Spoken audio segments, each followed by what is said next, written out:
आज मादी रेसिपी बनवानी है लीला मरचानी दी तिखारी।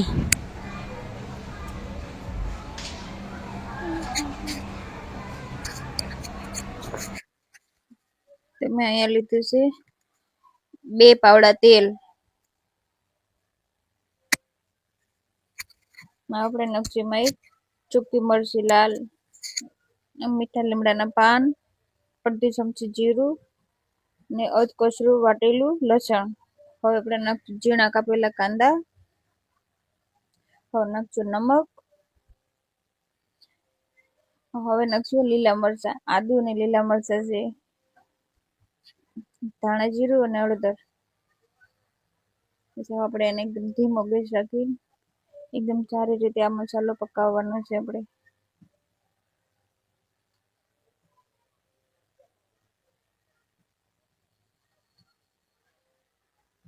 આપણે ધીમા ગેસ ઉપર બધો મસાલો પાકી ગયો છે.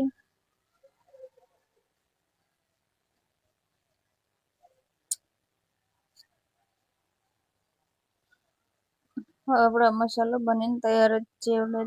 તેલ પણ છૂટું પડી ગયું છે. ગેસ બંધ કરી દીધો.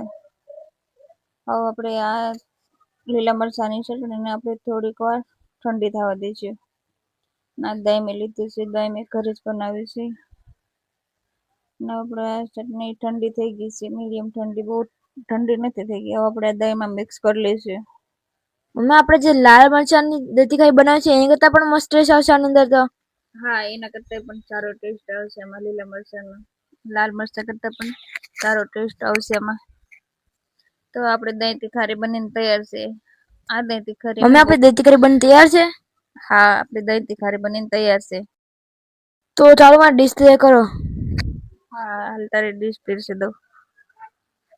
આ છે મારી બપોરની થાળી તૈયાર. આમાં લીધી દહીં તિખારી, બીટ, મૂળા, રોટલી, જુવારનો રોટલો ને કળથીનું શાક. તો આ મારી બપોરની ગુજરાતી થાળી બનીને તૈયાર છે.